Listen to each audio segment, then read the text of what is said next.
Olá pessoal, tudo bem? Seja muito bem-vindo ao podcast diário do Rodrigo Lima. Você depois pode rever essa entrevista no meu portal de notícias, o diariodorodrigolima.com.br, e nas minhas redes sociais, no Instagram, no Facebook e no X, o antigo Twitter. Podcast Diário do Rodrigo Lima no YouTube é o maior canal de informações e notícias aqui na região de São José do Preto, com mais de 99 mil inscritos. Meu muito obrigado a todos vocês também que nos acompanham lá no perfil no Instagram. Nos últimos 30 dias, em média, mais de 3 milhões de visualizações. Meu muito obrigado a todos vocês que acompanham aqui no DRL Jornalismo Ético, Profissional e com qualidade. Isso que é muito importante. Pessoal, e hoje um programa especial das mulheres. Eu trouxe aqui para bater um papo comigo a promotora de justiça, a doutora Heloísa Gaspar Martins Tavares. Doutora, muito obrigado por você encontrar um tempinho na sua agenda para bater esse papo aqui comigo. Eu que agradeço o convite, Rodrigo, é um prazer estar aqui. Legal, a doutora é uma das principais vozes no combate à violência contra as mulheres aqui na região de São José do Rio Preto. Doutora, eu começo, lógico que a gente tem muito que comemorar, o programa está indo ao ar no domingo, no dia especial das mulheres, o marido aí, o filho, a mãe, a avó, a namorada, leve para jantar, leve para almoçar, porque é importante nesse dia você fazer algum gesto para a pessoa que você ama, né, doutora? Exatamente. E elas merecem, né? Exatamente. Doutora, eu começo perguntando para a senhora, qual que é o cenário que nós encontramos aqui em Rio Preto em relação à questão da violência? Bom, a violência contra as mulheres, ela existe em todos os lugares, né? Infelizmente, a mulher não está segura em lugar nenhum, em cidade nenhuma. Mas uma pesquisa recente mostrou que cidades menores acabam sendo cidades mais perigosas para a mulher se viver, até por conta da falta de rede de apoio. Então, nós aqui de São José do Rio Preto, eu considero que somos privilegiados nesse aspecto, que nós temos uma rede de apoio muito integrada e muito atuante em termos de prevenção e proteção às mulheres, especialmente no caso de violência doméstica. Então, com isso, a gente consegue ter um controle melhor, um acompanhamento melhor, tanto no que consiste aos agressores, também com relação às mulheres. Sim, isso a gente tem muito que comemorar, mas tem mulher que está precisando de ajuda, doutora. O que fazer? Em qual momento a mulher deve procurar ajuda, porque uma das situações é demorar demais para buscar essa ajuda, esperando que o companheiro, o agressor, ele vai mudar. E isso não acontece na prática. Exatamente, sempre existe a esperança de que ele mude. Respondendo à primeira pergunta, qual o momento melhor para ela pedir ajuda? É o primeiro momento, o primeiro comportamento de violência, de controle com relação ao comportamento da mulher. Esse é o primeiro momento, é nesse momento que ela deve agir.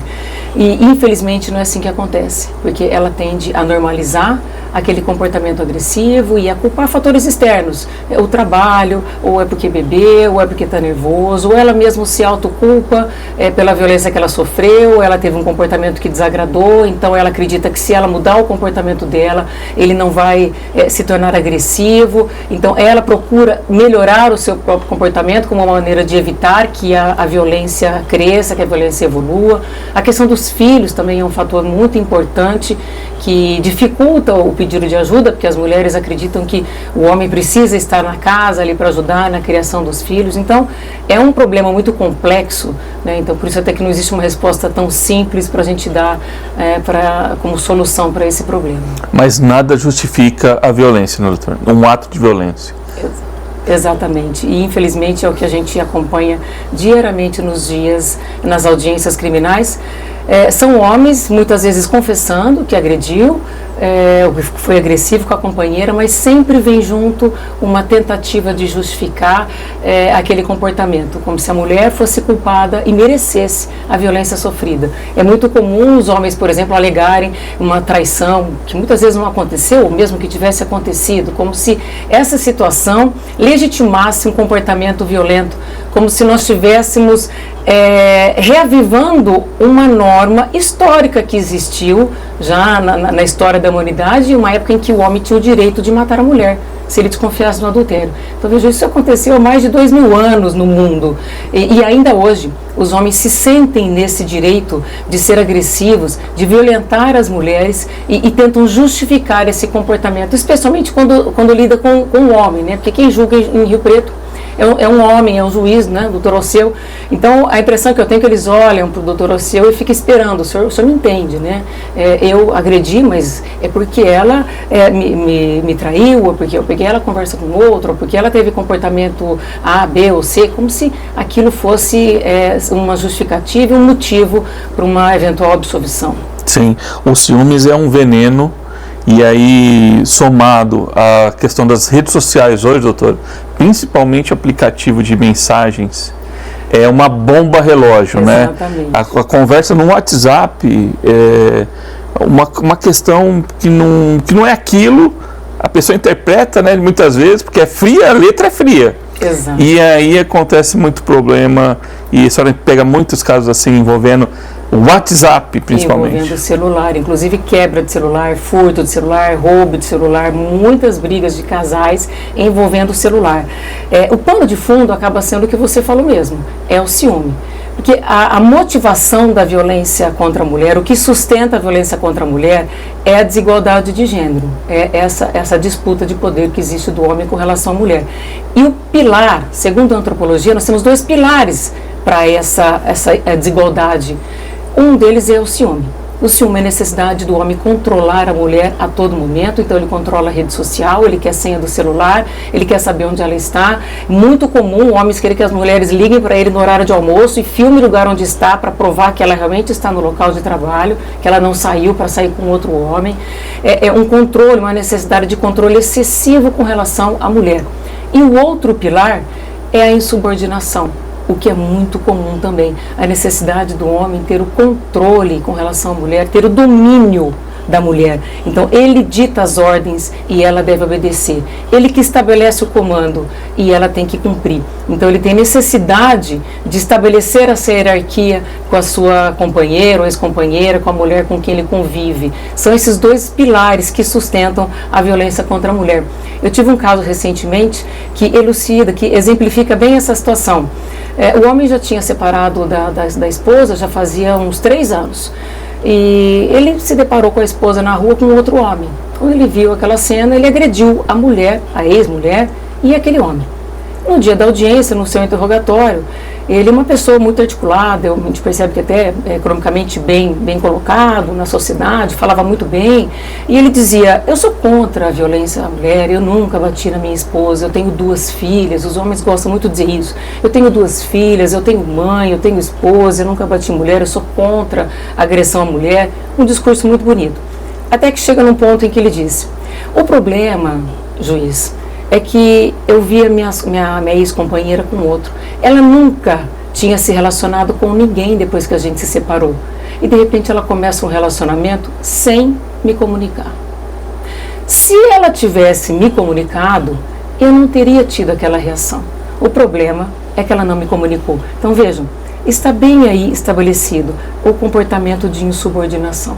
Então, o homem, mesmo não sendo mais companheiro dela, ele nem quer reatar o relacionamento, não tem questão de ciúme, mas ele sente que ele tem ainda o domínio sobre a vida, sobre o corpo de uma outra pessoa, que foi a sua ex-companheira. Então, ele sente a necessidade de que essa mulher precise lhe dar satisfação, o que ela faz ou deixa de fazer. Então, é o pilar, são os pilares da violência contra a mulher. É o ciúme e a insubordinação. Sim. E esse ato, doutora, resultou em condenação? Sem dúvida nenhuma, ele foi condenado. E ele falava, né, a gente percebe que ele tentava ali justificar, como se o juiz fosse aceitar uma justificativa e absolvê-lo. Obviamente que não. Inclusive, ele confessou que ele agrediu. Mas, como a gente estava dizendo no início, ele vem sempre com uma justificativa. Ele nunca simplesmente confessa.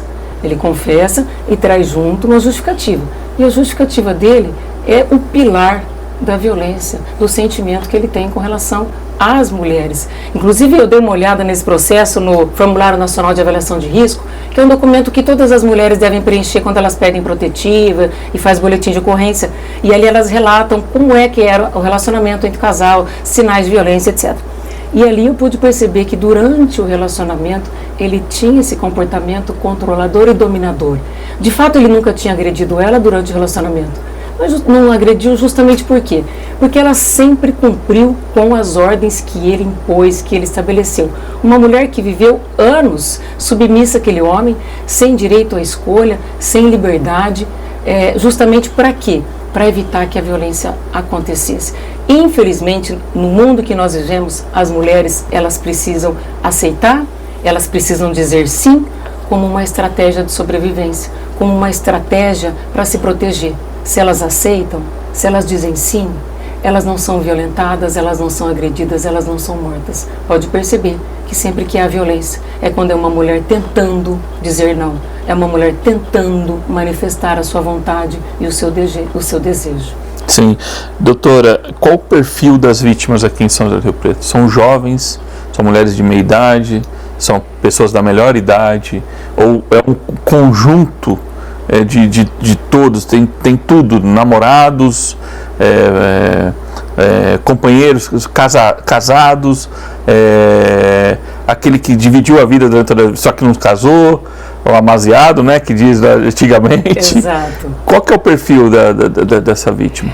Varia de 25 a 40 anos o número que a gente tem observado segundo as nossas estatísticas. Esse é o número maior de mulheres que são violentadas. Mas é claro, desde criança até senhoras idosas, não tem limite de idade. Mas o número maior são dessas mulheres com essa faixa etária e realmente mulheres que tentam sair de relacionamento e são violentadas nesse momento. Por que a vítima tem medo de denunciar? A que a senhora atribui? A questão da parte financeira, que a gente já comentou, a questão dos filhos, por que ela tem a família? Nossa, eu vou expor minha situação perante a família. Era o contrário, né? Era buscar ajuda na família, né, doutora? Primeira coisa, né? Exatamente. A questão do medo, são vários os fatores, como a gente havia dito. É muito complexo essa questão do motivo pelo qual a mulher não pede ajuda. Mas o medo, sem dúvida nenhuma, é o carro-chefe. É o número máximo, é o número maior que nós temos de motivação pelo qual as mulheres não pedem ajuda. E por que o medo? Porque ela sabe com quem ela está se relacionando. Porque a violência que ela vive vem de muito tempo, não é de repente. A gente fala violência, o relacionamento não começa com tapa, a violência não começa com tapa. Ela vem com controle e ela vai escalonando e ela sabe com quem ela está se relacionando. Então a mulher, ela tem medo de dizer não, porque o pedir ajuda é um dizer não. É um desobedecer ao comando do companheiro. E desobedecer o comando do companheiro significa uma violência muito maior, violência essa que ela desconhece. Porque as outras violências ela já conhece. Ela já sabe como é que é quando ele chega em casa agressivo, violento, ou com ciúme, ou quando brigam, como ele agride, como ele xinga, como ele grita. Ela já sabe como é que ela sofre. Agora, se ela disser não, se ela pedir para sair do relacionamento, se ela pede uma protetiva, se ela pede ajuda, aí ela não sabe. Aí ela tem uma falsa impressão de que ela perde o controle. E é importante que se diga, na verdade o efeito é o contrário. Essa mulher, obviamente, ela precisa de ajuda para sair desse tipo de relacionamento. Jamais ela pode tentar sair sozinha, porque pode ser desastroso. Ela precisa pedir uma medida protetiva e aí assim ela vai conseguir sair desse relacionamento de maneira íntegra e segura. Sim. Por mês nós temos a pedido de quantas medidas protetivas aqui na vara que a senhora atua, inclusive junto com o Dr. João Santaterra, né? A senhora tem uma parceria. João Santaterra é o promotor que teve aqui, inclusive o livro dele aqui, a gente deixa exposto aqui para o pessoal ver. Doutor, um professor também, ali é uma dupla. Exatamente. Essa dupla ali bota para andar, né? Agregar e muito, né? Eu fiquei 3 anos sozinha aqui em São José do Rio Preto, enfrentando a violência contra a mulher sozinha, precisando de mais de um colega para dividir comigo essa batalha. E aí veio o João, que é um grande amigo também, muito proativo e tem ajudado bastante. Obviamente a gente divide ali agora a promotoria, mas a gente fala que o volume não para de aumentar a cada dia, e nós já estamos no volume de antes, né? Eu continuo trabalhando como eu trabalhava antes, sozinha. É impressionante como cresce o índice de violência contra as mulheres, não só em Rio Preto, mas no Brasil todo. Mas aí, respondendo a sua pergunta sobre o número de violência uma média, né? protetiva, é uma média de 20 por dia. Que a gente tem 20 pedidos por dia? 15 a 20 por dia que a gente tem. Nossa, mas é muito elevado, né, doutor? É bastante. E todas elas, a pessoa para pedir a medida protetiva é o extremo, né? Chegou no limite. Ainda bem, graças a essas campanhas em que incentivam as mulheres a pedir ajuda, nem todos os casos são extremos. Quando chega no extremo é caso de prisão, né?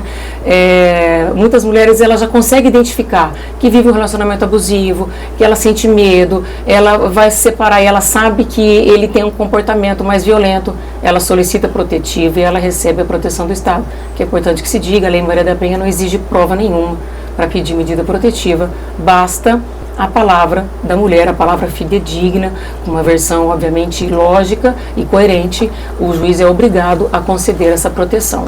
Doutor, qual que é o perigo da segunda chance? Me dá uma chance, eu vou brigar pelo nosso casamento.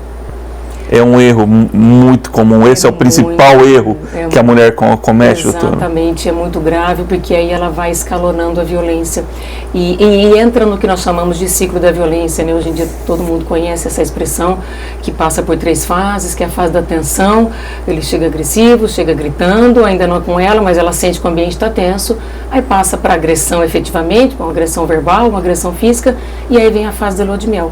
É o momento em que ele diz que ele vai mudar, que ele não vai mais agir assim, que ele vai ser uma outra pessoa, e de fato que a gente percebe que os homens efetivamente têm uma mudança real.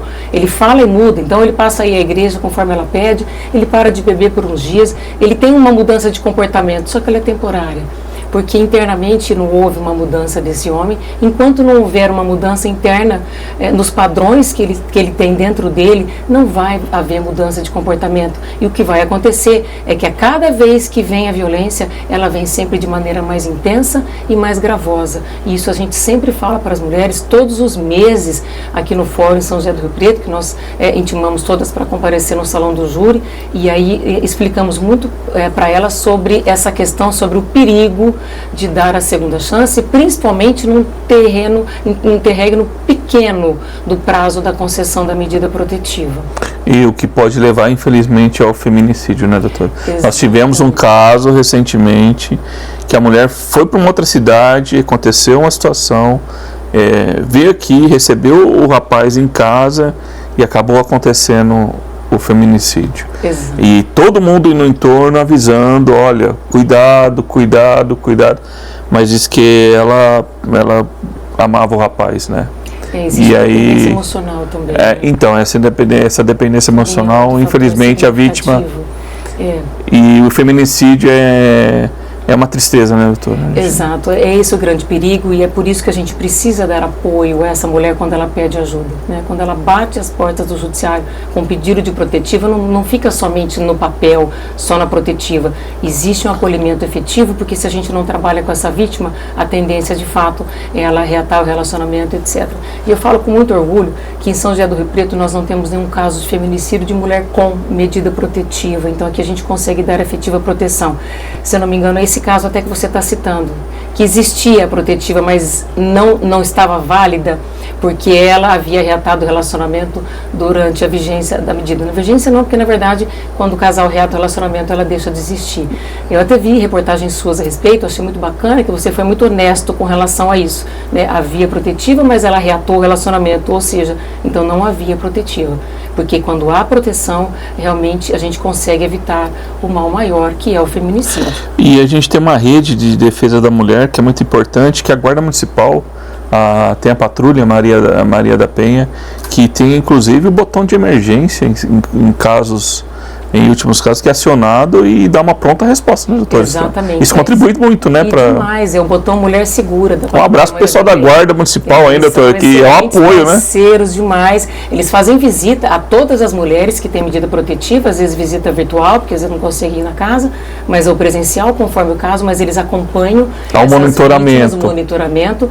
E em caso de descumprimento, a vítima ela não precisa ligar, porque esse tempo de ligar, de falar, de explicar o que está acontecendo, ele já fugiu, ele já praticou alguma violência. Então basta ela acionar o botão, segurar alguns segundos, automaticamente começa uma gravação, enquanto a patrulha chega até onde ela está, pelos georreferenciamentos, ele identifica onde ela está, e enquanto isso está sendo gravado tudo o que está acontecendo ali naquele momento. Então é muito eficiente. Nós temos vários casos de prisão em flagrante de mulher que acionou o botão do pânico, botão Mulher Segura. O botão do pânico é da Polícia Militar, que também é importante a gente falar. Então existem dois aplicativos. Quando ela recebe a intimação da medida protetiva, ela recebe essa orientação para baixar os dois aplicativos. Então ela escolhe ali qual dos dois ela vai acionar. Os dois funcionam. Os dois funcionam e são muito eficientes. Nós temos muitos casos de prisão em flagrante nessas situações. Doutor, o que acontece com o agressor durante a medida protetiva? Ele fica impedido de se aproximar da vítima? O que mais? O que ele não pode fazer? Exato. Esse é o principal, a principal medida protetiva. É o distanciamento. É o distanciamento, é a proibição do contato com a mulher. Mas o mais proveitoso, digamos assim, que eu admiro e gosto muito, é a obrigação do homem frequentar as oficinas reflexivas. Com o doutor Alceu? Ele manda todos os com o doutor Alceu, né, doutor? Ele fez essa parceria com a Justiça Restaurativa e com outras instituições, Projeto MENE, etc. E eles são obrigados a frequentar, no mínimo, 8 reuniões, uma vez por semana. Se não frequentar, é considerado descumprimento de medida protetiva, é crime, passivo inclusive de prisão. É como descumprir a medida com contato com a vítima. Então ele é obrigado a frequentar essas oficinas e nesses lugares são trabalhados ali o exercício da masculinidade, comunicação não violenta, com profissionais voluntários e profissionais remunerados, psicólogos, psiquiatras, médicos, são várias pessoas voluntárias capacitadas para lidar com o homem nessa dificuldade que ele tem de exercer sua masculinidade, que ele entende que ele precisa agir com agressividade para poder recompor aquilo que ele sentiu abalado, né? Então, e nós temos depoimentos maravilhosos de homens no final desses cursos, de que esses cursos salvaram a vida deles, salvou a família deles, graças a essa maneira de enxergar, esse modo de entender comportamentos que desencadeiam a violência, porque é nesse momento que a gente tem que intervir. No momento que chega a explosão, a agressão, o desentendimento entre o casal, ali nós já perdemos. Então nós temos que trabalhar antes. Qual o comportamento que vai desencadear nessa violência que a gente perde o controle? Eu digo o homem, a mulher é que perde o controle e que chega na violência. Sim, o gatilho, né? Exatamente. E os gatilhos são alcoolismo, o que geralmente passa por alcoolismo, uso de drogas, porque não é possível que o cara, poxa, eu sou homem, pessoal, a minha mulher tá vendo assim, a gente nunca brigou, nós vamos mais de 20 anos de casado, e eu me pergunto, né, o que leva a isso, porque eu nunca me vejo dessa forma agressiva, vivendo, e eu me pergunto, deve ter, porque a sociedade hoje mudou, e a mulher ocupou um espaço, doutora. A senhora, uma promotora de justiça, as advogadas, ocupando espaços que eram dos homens, né? Exato. E a gente sabe que tem alguns camaradas aí que não sabem lidar com essa situação da mulher ganhar mais. E isso é um problema também, porque, como a senhora falou, todas as faixas etárias, né? Não tem. Aquele que tem mais recursos, o menor recurso. É muito democrática a violência contra a mulher. E, de fato, você pegou num ponto importante, que as mulheres ocupam hoje espaços antes inimagináveis na sociedade, tanto na economia, na agora política, no exército, doutora. Agora teremos mulheres no exército. Exatamente, em todos os espaços, como antigamente jamais poderia imaginar. O grande problema, o que falta ainda, nós ressignificarmos esses lugares, porque são lugares historicamente ocupados por homens. E quando se olha uma mulher ocupando um lugar historicamente ocupado por um homem, existe uma dificuldade de respeitar a mulher naquele local, naquele exercício, naquela profissão, como alguém igualmente competente ao homem para estar ali. Recentemente nós tivemos até um episódio, foi bem divulgado no ramo de futebol. O jogador de futebol fez uma fala muito infeliz, porque é comum o jogador, quando perde o jogo, eles criticarem a arbitragem, né? Eu não sou muito de futebol, mas eu percebo isso é muito característico. Só que no caso, a crítica dele se voltou ao gênero, né? Aquele jogador. Ele atribui a falta de técnica na arbitragem porque era uma mulher ali na arbitragem. Infeliz, doutora. Como é que pode o organizador desse campeonato colocar uma mulher num torneio? Apitar um jogo desse tamanho. Dessa envergadura, exatamente. Olha que fala infeliz, né? Aí ele vem com aquela fala, não, mas eu tenho mulher, eu tenho filhas, eu tenho mãe. Não, mas isso é pouco. Você tem um machismo que vem dentro de você, que você não consegue enxergar a capacidade daquela profissional simplesmente porque ela é mulher. Eu mesmo sofri discriminação aqui em São José do Rio Preto durante uma audiência criminal também semelhante. Durante a audiência eu fiz uma colocação, uma argumentação ali técnico-jurídica, extremamente jurídica. O advogado discordou do meu posicionamento, ao invés dele contra-argumentar, como é natural, isso acontece, nós ocupamos polos opostos ali no processo, ele se volta contra mim. Ele vira para mim e disse, não venha dar uma de promotora patricinha, porque eu sou um advogado com mais de 30 anos de experiência. Então, como se assim, eu não pudesse estar ocupando aquele cargo ali, porque eu sou uma patricinha, porque ele se julgava ali ser uma pessoa mais experiente que eu, inclusive, entre aspas, não era, porque olhando a OAB dele, a minha OAB é mais antiga que a dele, então assim, eu só aparentava ser mais nova que ele, mas não era.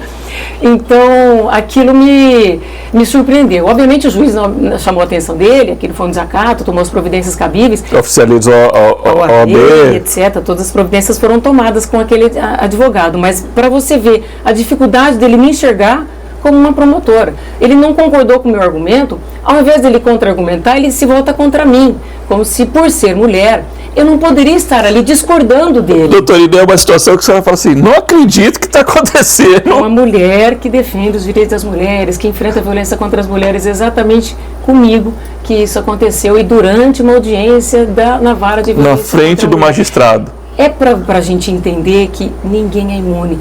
Todas nós, mulheres, estamos no mesmo barco, estamos na mesma situação. Não importa a classe social, não importa a classe econômica, não importa a cor, todas nós, a raça, todas nós enfrentamos a dificuldade, umas mais, outras menos, mas nós sofremos as consequências dessa desigualdade de gênero, desigualdade de direitos, sem dúvida nenhuma. Sim, inclusive a doutora comentou o caso do jogador. O jogador teve salário 50% abatido pelo clube que ele joga, e a vereadora Márcia Caldas também, que é a única mulher aqui de São José do Rio Preto, ela comentou o assunto também da tribuna da Câmara, levando isso, tornando isso mais público ainda e dando voz a essa situação que não é bacana, não é legal.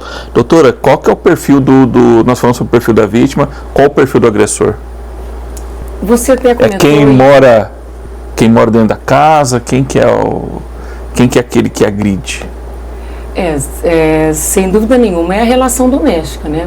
Até continuando esse assunto de conquista das mulheres no mundo lá fora, de fato existe uma conquista, existe uma respeitabilidade maior, não muito, mas maior das mulheres no mundo dos negócios, da economia, da política, mas quando se olha da porta da casa para dentro, nós não vemos esse avanço.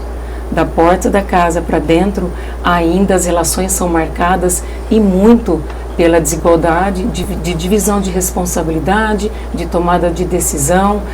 Então, no âmbito de relação doméstica, ainda nós temos muito desrespeito com relação às mulheres. Até por isso é muito complexo lidar com essa temática.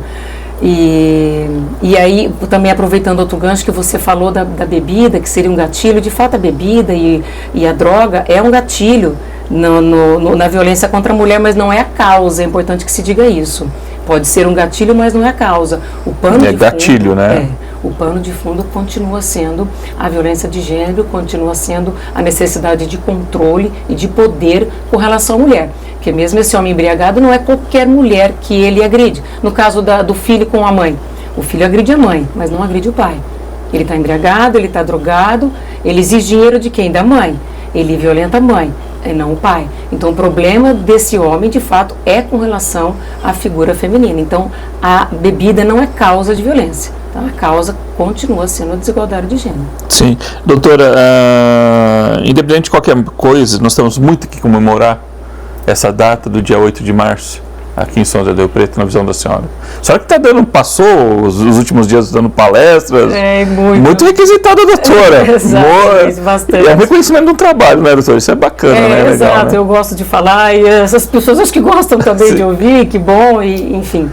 É difícil a gente usar esse verbo comemorar numa fase tão sangrenta, né, que nós estamos vivendo, principalmente com relação às mulheres. Cada dia é uma notícia pior que a outra e a gente vai perdendo o controle. Então, é difícil dizer isso em comemoração. De fato, avançamos bastante, mas estamos muito aquém do mundo ideal. O que nós podemos considerar o mês de março, que é um mês em que normalmente se homenageia as mulheres. E é importante que seja assim, nós mulheres gostamos de receber homenagem, todos gostam, nós gostamos de receber flores, mas que isso seja apenas um símbolo de algo muito além, né, que é o que a gente precisa, que é o respeito. É o respeito à nossa autonomia, à nossa liberdade, para a gente ser quem a gente quer ser, para a gente usar a roupa que a gente quer usar, que a gente possa estar no lugar que a gente queira estar, sem sentir medo, sem sentir restrição. Então, o respeito é a palavra-chave, né? Eu costumo dizer que nós mulheres não queremos proteção, nós queremos respeito. Se nós formos respeitadas, nós não precisamos de proteção, nós não precisamos de prevenção, nós não precisaremos sequer de Lei Maria da Penha. Então, que seja esse mês de março um mês que chame atenção a isso, não só essas homenagens simbólicas, mas algo além do respeito diário. Eu gostei muito quando você mencionou que você não briga com a sua esposa, porque é difícil quem diz isso. As pessoas falam, é briga de marido e mulher, isso é comum. E eu digo que não é comum. Mas também um relacionamento não é... Exatamente, não é comum brigar. Não, é como pode haver desentendimento, ok? Desentendimento, você quer para um lugar, ela quer para outro, vamos entrar num acordo, há desentendimento, mas briga não é comum, briga de casal. Então não podemos generalizar, né, de briga de casal, uma briga normal. Não é normal um casal brigar. Eu gostei do seu comentário. Só também não briga no casamento, doutora? Também não, graças a Deus. Há desentendimento, mas briga também não, né? Sim, em casa não é a promotora. Não, é a mãe e a mulher, né? Em casa eu sou... Como é que separa? Exatamente. Tem que separar as coisas. Lá eu tiro a farda, lá eu sou a esposa, eu sou a mãe, eu sou a amiga. Outra figura, né? Sim. Doutora, a gente percebe aqui na cidade, nós temos uma Secretaria da Mulher. Ela funciona ativamente, faz parte, foi uma conquista de Rio Preto, uma das primeiras cidades que nós tivemos a Secretaria da Mulher, né?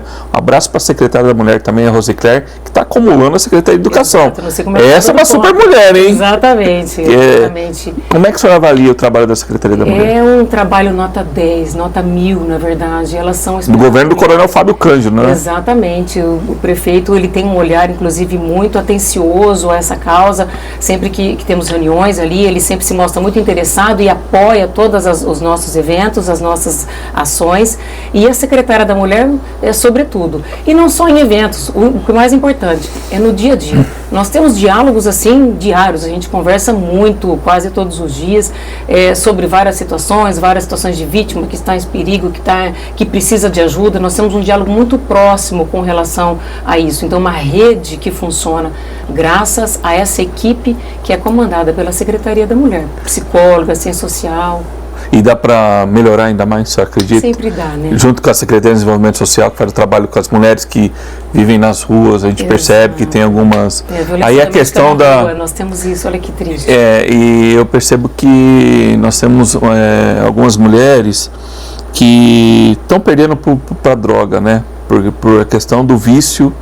É uma questão difícil. Aí tem que implementar as políticas públicas, né? Exato. E o Ministério Público auxilia o poder público nesse sentido, doutor? Há algum debate para a gente tentar... A gente está sempre ali cobrando, né? O Ministério Público é aquele chato que está sempre cobrando atitudes e ações, porque infelizmente o que falta é investimento do Estado. Isso não é só a prefeitura, é municipal, é estadual, é federal, investimento em políticas públicas efetivas que visem prevenir de fato a violência contra a mulher. Por exemplo, em São José do Rio Preto, nosso grande pleito é a casa de passagem, né, para as mulheres, porque nós temos a casa-abrigo. A casa-abrigo é quase que um presídio ali. A mulher ela não pode ter acesso a celular, é um lugar sigiloso, não é qualquer pessoa que chega ali próximo, ninguém pode, inclusive, se aproximar. Então, é quase que um presídio para garantir a segurança da mulher. Mas nem toda mulher precisa da casa-abrigo. Há mulheres que precisam só da casa de passagem até que ela consiga um lugar para morar e para viver. Nós não temos isso aqui em São José do Rio Preto. Então, falta esse investimento nesse tipo de política pública que traz mais segurança, que traz mais recursos para essa mulher sair da situação de violência. Que eu falo para a mulher, ela sair da situação de violência, não basta coragem, ela precisa se sentir segura. Ela só vai pedir ajuda, ela só vai manter o não dela, não quero mais reatar o relacionamento, se ela sentir segurança. Se ela tiver um mínimo de medo, ela vai reatar aquele relacionamento. Então, ela só vai sentir segura se ela encontrar essa rede de apoio. Sim. E o que falta para a criação da casa-abrigo? E já emendo, quantas mulheres estão nessa o que fala da casa de passagem, né? E quantas mulheres estão nessa casa-abrigo, doutora? A casa-abrigo é rotativa, né? Não pode ficar lá, pode ficar no máximo 6 meses. Eu não sei hoje exatamente quantas estão, mas nós temos ali 4, 5 quartos com banheiros, então ali fica cada uma família, porque vai a mulher e os filhos que ficam ali nessa casa. Então normalmente fica de 2, 3 mulheres que são famílias, né? Com seus filhos em cada um desses quartos. E o que falta com relação à casa de passagem? É um investimento em política pública, né? É complicado porque o prefeito ele tem que equilibrar ali o recurso, o orçamento. Eu sei que não é fácil também, mas fica aqui a reiteração do nosso sugestão, hein, prefeito? Ele sabe que quando a gente se encontra... Já esteve lá recentemente. Estive lá recentemente. Já fez o pleito? Exato, sempre que a gente senta para conversar, o assunto acaba sendo esse. Eu sei da boa vontade dele para que isso aconteça, para que isso existe. Ele demonstra sempre essa intenção, mas eu imagino que ali a situação realmente é falta de recurso, e é isso que a gente precisa cobrar dos nossos governos. Tá certo. Doutora, eu quero entrar com a senhora para a gente já encaminhar para o nosso final da nossa conversa aqui, a criação do Núcleo de Atendimento às Vítimas de Violência. A senhora é a coordenadora desse núcleo, inclusive o Procurador-Geral de Justiça esteve em Rio Preto para participar da inauguração. Vários colegas, promotores, prestigiando. Como é que é para a senhora esse trabalho, iniciar esse trabalho que já está há um tempo, né, a senhora me falou, e não é só para vítima de violência doméstica. Isso, é importante que se diga. O Núcleo de Atendimento a Vítimas de Violência é qualquer tipo de vítima, urbana ou doméstica, em qualquer gênero também, pode ser homem ou mulher, em qualquer tipo de crime, um roubo, por exemplo, enfim, qualquer tipo de vítima pode ser atendido ali nesse núcleo. E o objetivo é dar acolhimento à vítima que sofreu algum trauma em razão da violência sofrida. Ali ela passa por uma psicóloga, e no atendimento com essa psicóloga ela vai identificar qual que é a demanda dela, o que ela mais precisa. Ela precisa de um acompanhamento terapêutico. Se for a curto prazo, nós mesmos fazemos ali no NAVE. Se for algo a longo prazo, nós encaminhamos para os nossos parceiros. Se ela precisa de um acompanhamento de saúde, nós encaminhamos essa mulher. Então não é assim, você vai lá procurar, não, nós vamos com ela até esse atendimento. Se for um atendimento jurídico também, a mesma coisa. Qualquer situação que ela precise, nós vamos caminhar com essa vítima até que ela consiga reconstruir a sua vida e a sua história depois da violência vivida. Esse é um pleito já muito antigo da população, da sociedade, para que tivéssemos um olhar voltado para a vítima, né? As pessoas cobravam muito direitos humanos das vítimas, né? Existem tantos direitos humanos para réu, cadê os direitos humanos da vítima? Então, o NAVE ele vem realmente com esse novo olhar da justiça atual, que é a vitimologia, que é o acolhimento à vítima, e não tratar as vítimas de crimes violentos apenas como objeto de prova, como ela foi tratada ao longo da história da justiça, mas sim como um sujeito de direitos, que também merece respeito, que sofre e que precisa ser acolhida na sua dor e na sua história. Sim, e a gente falou da vítimas de violência graves, né? Quem pode procurar o NAV? Quem que pode... E como a pessoa faz para... Isso, ótima pergunta. Qualquer pessoa pode procurar, pode ser demanda espontânea, ela nos procura pelos nossos contatos, WhatsApp, telefone, indo até o Ministério Público, fica aqui na sede do Ministério Público em São José do Rio Preto, presencialmente, para agendar o atendimento, por e-mail também, ou ela é encaminhada para algum órgão público. Quem tem encaminhado muito, por enquanto, são os promotores, quando eles pegam um processo, identificam ali uma situação mais grave que precisa de um acolhimento, e às vezes não é a vítima direta, também é importante que se diga, é a vítima indireta, né? No caso de um homicídio, os colegas do júri têm mandado bastante. Os familiares do feminicídio que ficam desnorteados, o que fazer através de documentação e pensão e um monte de coisa para resolver. Eles mandam ali para o NAV para nós acompanharmos essa vítima, para ela essa vítima indireta, né, na solução de todas as suas questões. Então, elas podem vir encaminhadas por alguma instituição, próprio promotor, juiz, delegacia, Secretaria da Mulher, enfim. Ou ela mesma pode procurar o Ministério Público e agendar um atendimento. O NAV, doutor, esse núcleo foi uma conquista da sociedade de Rio Preto, porque ele pensa no macro. Exato. Não só na vítima pontual, né? No entorno daquela situação. Exato, né? Em todo os familiares. A complexidade, né, do que ela vivenciou, não só do crime em si, que traz sequelas o crime na vida da pessoa que muitas vezes a gente nem pode imaginar, né? Então a gente precisa desse acolhimento. E aí, como eu disse, não só a vítima, mas os familiares dessa vítima, né, que também de alguma maneira sofreu com aquela violência. Tá certo. Doutora, na Câmara a senhora já passou por lá também, né? Já esteve lá também já falando. Como é que foi a experiência lá na Câmara? Temos uma mulher só como vereadora. É muito pouco, doutor? 23 vereadores? Exato. Ainda existe subrepresentatividade das mulheres na economia, na justiça, em todos os lugares. Ainda é muito difícil. Ainda é muito pouco, né? Ainda se confia pouco nas mulheres. Mas, enfim, nós estamos caminhando, como nós já dissemos. Já avançamos bastante, embora estejamos tão aquém do mundo ideal.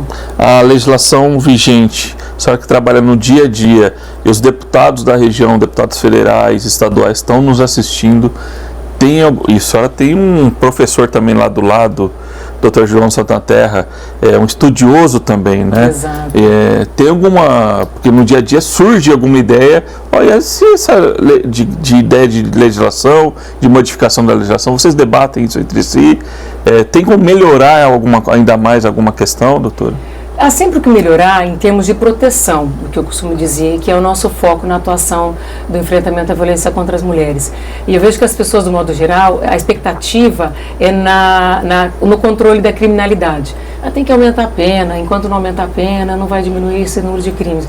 Infelizmente, não é por aí que nós vamos controlar a violência contra a mulher, e a prova disso é o pacote antifeminicídio que nós tivemos aí há pouco tempo, aumentando a pena do feminicídio, e continuamos aumentando o índice de violência contra a mulher, e não só aumento de número, mas também incremento de violência e de crueldade na prática dessa violência. Então, há sempre o que fazer em termos de proteção, isso sim, mas em termos de direito penal, eu entendo que a nossa legislação, ela tem sido suficiente, ela tem sido bastante, porque o nosso foco principal é de fato a proteção à vítima, e não só a repressão do agressor. O caminho não é por aí. E a prática tem mostrado isso. Tá certo. Doutora, eu gostaria que a senhora deixasse uma mensagem para o nosso público, as pessoas que acompanham o Diário do Rodrigo Lima. Já agradeço a senhora pela presença aqui. Pessoal, estamos gravando aqui no período noturno. Doutora, nós trabalhamos o dia todo e a doutora está gravando aqui comigo no período noturno, inclusive, num dia da semana que antecedeu o Dia das Mulheres aqui. O programa está indo ao ar neste domingo, dia 8 de março. Já cumprimento aqui todas as mulheres, principalmente aquelas que fazem parte da minha vida, senão eu apanho em casa, hein, doutora? Exatamente. A minha mulher, a minha mãe, a saudade das avós que não fazem mais parte aqui, não estão mais aqui neste plano, mas olha, eu agradeço demais a todas as amigas, as colegas jornalistas que trabalham com a gente no dia a dia. Eu gostaria que a senhora deixasse uma mensagem para essa câmera aqui da senhora, para as mulheres, doutora, uma mensagem que a senhora está representando todas as riopretenses nesse momento. Quanta honra, com muita honra. O que a senhora poderia levar, a senhora que está na ponta da lança, que briga por elas todos os dias, doutora. Muita honra por isso. A mensagem que eu quero deixar para todas as mulheres é que todas nós tenhamos mais sororidade. Sororidade significa solidariedade, significa união, significa uma defendendo a outra de mãos dadas, porque todas nós vivenciamos juntas o mesmo problema, que são os obstáculos enfrentados em razão da desigualdade de gênero, umas em maior, outras em menor intensidade, mas todas nós, de alguma maneira, sofremos com essa desigualdade. Então, que todas nós tenhamos essa solidariedade no sentido de não apontar o dedo, mas sim estender a mão, no sentido de não julgar, mas de acolher as mulheres, por todas nós, por todas as mulheres que nos antecederam nessa luta, porque se hoje nós ocupamos o espaço que ocupamos na nossa sociedade, é porque mulheres que nos antecederam, elas conquistaram, elas avançaram. Então agora é a nossa vez de lutarmos, e nós só vamos alcançar alguma coisa se nós lutarmos juntas. E também por todas tantas outras mulheres que nos sucederão nessa batalha por um mundo melhor. Tá certo. Doutora, muito obrigado pela mensagem. Olha, leve para o seu coração a mensagem da doutora e vamos fazer sua parte, né, doutora? Cada um fazer sua parte, dá certo. Dá certo, dá certo. Eu acredito que é bíblico. O homem e a mulher caminhando juntos. Exato, lado a lado. Ninguém lado a lado, abaixo, né? Os dois lado a lado. Tá certo. Você que está com algum problema aí, busque ajuda. A doutora falou aqui os caminhos, tá certo? Tem ajuda. Você pode restabelecer seu casamento, a sua família. Brigue pela sua família, né, doutora? A gente Exato. Aqui lute. Famílias que podem ser restauradas, outras não. Cada caso é um caso, né? Sim, cada caso é um caso, igual a doutora falou. Mas olha, eu torço aqui para que você tenha êxito aí, viva bem. Vive com saúde, tá certo? Doutora, agradeço mais uma vez a senhora por encontrar esse tempinho aqui. E feliz Dia das Mulheres, doutora. Muito obrigada. Feliz Dia das Mulheres também para todas essas mulheres riopretenses. Tá certo. Olha, agradeço você que acompanhou a gente aqui no podcast Diário do Rodrigo Lima. Você pode rever essa entrevista no meu portal de notícias, o diariodorodrigolima.com.br, e nas minhas redes sociais, no Instagram, com os cortes, no Facebook e no X, o antigo Twitter, porque você sabe, jornalismo atrelado. Um abraço e até a próxima, turma!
Thank you.